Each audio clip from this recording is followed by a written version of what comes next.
விழுப்புரம் பேருந்து நிலையத்தில் கட்டுக்கட்டாக ஹவாலா பணம் பறிமுதல் செய்யப்பட்டிருக்கும் அண்மை தகவலை பார்த்துக் கொண்டிருக்கிறோம். விழுப்புரத்தில் கட்டுக்கட்டாக பணம் பறிமுதல் செய்யப்பட்டிருக்கிறது. 1,60,00,000 ஹவாலா பணத்தை பறிமுதல் செய்த காவல்துறையினர் விசாரணை மேற்கொண்டு வரக்கூடிய அண்மை தகவலை பார்த்துக் கொண்டிருக்கிறோம். விழுப்புரம் பேருந்து நிலையத்தில் கட்டுக்கட்டாக ஹவாலா பணம் பறிமுதல் செய்யப்பட்டது பரபரப்பை ஏற்படுத்தியிருக்கிறது.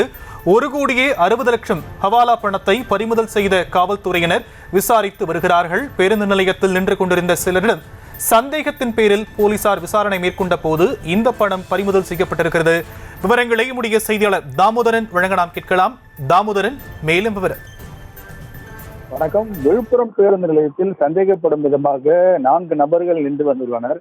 இந்நிலையில் அவர்களை சந்தேகப்படும்படியாக நின்றிருந்த அவர்களிடம் போலீசார், விழுப்புரம் தாலுகா போலீசார் விசாரணை மேற்கொண்டதில் அவர்களிடம் கவாலா பணம் இருப்பது தெரிய வந்தது. உடனடியாக அவர்கள் 4 பேரையும் விழுப்புரம் ஓபி காவல் நிலையத்திற்கு அழைத்து வந்து, விழுப்புரம் பேருந்து நிலையத்தில் அருகாமையில் உள்ள ஓபி எனப்படும் புறக்காவல் நிலையத்திற்கு அழைத்து வந்து விசாரணை மேற்கொண்டதில் அவர்கள் தனித்தனியாக ஒரு நபரிடமும் சுமார் 40 லட்சம் ரூபாய் என 4 நபர்களிடம் 1,60,00,000 ஹவாலா பணம் இருந்தது கைப்பற்றப்பட்டுள்ளது. தற்பொழுது விழுப்புரத்தில் இவ்வளவு பெரிய தொகையானது முதல் முறையாக விழுப்புரம் பேருந்து நிலையத்தில் பிடிக்கப்பட்டுள்ளது. இவர்களிடம் விசாரணை மேற்கொண்ட தாலுகா போலீசார் இவர்கள் சென்னையிலிருந்து பேருந்து மூலமாக திருச்சிக்கு ஹவாலா பணத்தை எடுத்து செல்ல இருந்தது முதல் கட்ட விசாரணையில் தெரிய வந்துள்ளது. விழுப்புரம் தாலுகா போலீசார் ஆய்வாளர் தலைமையிலான விநாயகம் தலைமையிலான போலீசார் தீவிரமாக இவரிடம் விசாரணை மேற்கொண்டு வருகின்றனர்.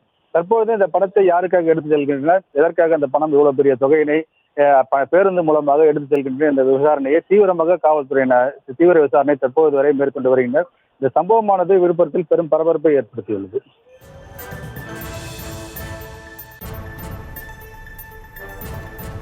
விரிவான விவரங்களுக்கு நன்றி தாமோதரன்.